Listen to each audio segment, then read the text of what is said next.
നടിയെ ആക്രമിച്ച കേസിൽ റിമാൻഡ് കാലാവധി തീർന്ന പശ്ചാത്തലത്തിലാണ് പൾസർ സുനി അടക്കമുള്ള പ്രതികളെ കോടതിയിൽ ഹാജരാക്കിയത്. കേസ് പരിഗണിച്ച കോടതി ഇവരുടെ റിമാൻഡ് കാലാവധി ഓഗസ്റ്റ് 1 വരെ നീട്ടി. പിന്നാലെ പൾസർ സുനിയുടെ ജാമ്യാപേക്ഷ അഭിഭാഷകൻ BA ആളൂർ കോടതിയിൽ നൽകി.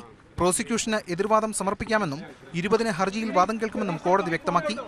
ഇതിനിടെ കഥ പകുതിയേ ആയുള്ളൂ എന്ന് കോടതിയിൽ എത്തിച്ചപ്പോൾ സുനി പറഞ്ഞു. കൂടുതൽ പേർ സംഭവത്തിൽ ഉൾപ്പെട്ടിട്ടുണ്ടോ എന്ന ചോദ്യത്തിന് ആലുവയിൽ കിടക്കുന്ന VIP പറയട്ടെ എന്നായിരുന്നു ദിലീപിനെ ലക്ഷ്യം വെച്ചുള്ള പൾസർ സുനിയുടെ മറുപടി. സംഭവത്തിൽ കൂടുതൽ പേർക്ക് പങ്കുണ്ടെന്ന് കരുതുന്നതിനാൽ പൾസർ സുനിയുടെ രഹസ്യമൊഴി രേഖപ്പെടുത്തണമെന്ന അപേക്ഷ കോടതിയിൽ നൽകുമെന്ന് അഭിഭാഷകൻ BA ആളൂരും വ്യക്തമാക്കി. ഒരു അപേക്ഷ രഹസ്യമൊഴി കൊടുക്കുന്നതിന് വേണ്ടി നൽകുന്നതാണ്. അപേക്ഷ കോടതി സ്വീകരിക്കുകയാണെങ്കിൽ ഈ കോടതിയിൽ വെച്ച് തന്നെ അല്ലെങ്കിൽ മറ്റേതെങ്കിലും മജിസ്ട്രേറ്റ് കോടതിയിൽ വെച്ച് രഹസ്യമൊഴി കൊടുക്കാനായിട്ട് സുനിൽകുമാർ തയ്യാറാകുമെന്നാണ് വിശ്വസിക്കുന്നത്. അതിനിടെ ഗൂഢാലോചന കേസിൽ ഉൾപ്പെട്ട സുനിയുടെ സഹതടവുകാരായ മേസ്ത്രി സുനി, വിഷ്ണു എന്നിവരെയും കോടതിയിൽ ഹാജരാക്കിയിരുന്നു. ഫോൺ ആർക്കും കൊണ്ടുപോയി കൊടുത്തിട്ടില്ലെന്നും നിരപരാധിയാണെന്നുമായിരുന്നു വിഷ്ണുവിന്റെ പ്രതികരണം. മാതൃഭൂമി ന്യൂസ്, കൊച്ചി.